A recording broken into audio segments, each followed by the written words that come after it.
Bonjour à tous et bienvenue dans cette nouvelle vidéo. Aujourd'hui, je vais vous donner 5 astuces pour réussir la visite de votre bien immobilier, votre appartement ou votre maison, si vous souhaitez vendre.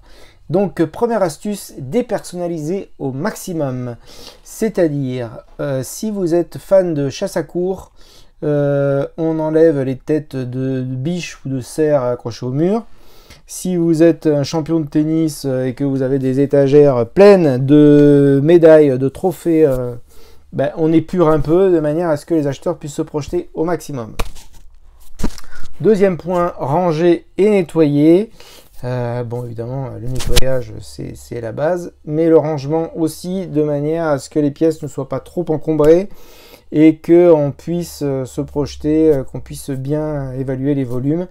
Ceci est valable également pour les extérieurs. Si vous avez un extérieur, on passe un petit coup de tondeuse avant la visite et on ramasse aussi bien sûr tout le bazar pour éviter que le jardin ne ressemble à une décharge publique. Troisième point, définissez un sens de visite de votre maison et tenez-vous-y à chaque fois de manière à ce que la visite se fasse de la façon la plus fluide possible.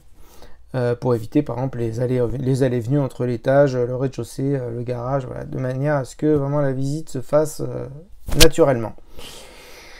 Quatrième point, mettre en avant les qualités de sa maison ou de son appartement, c'est indispensable, mais surtout n'omettez pas les défauts et le maître mot va être honnêteté, honnêteté, honnêteté.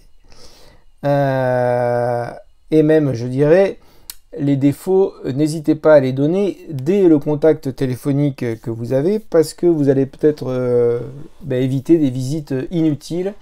Voilà, il y a des choses qui sont rédhibitoires pour certains, autant les dire d'emblée. Dernier point, quand vous faites une visite déjà, essayez de ne pas être trop bavard en permanence, de manière à laisser les gens pouvoir un peu se projeter. Et surtout, à la fin de chaque visite, laissez-leur un petit moment où ils vont pouvoir discuter, échanger et partager leur point de vue sur ce qu'ils viennent de voir. Dernière astuce bonus, on va dire, que je peux vous donner, c'est essayer autant que faire se peut de vérifier la solvabilité de vos acquéreurs avant la visite. Moi, ce que je fais lorsque j'ai un acquéreur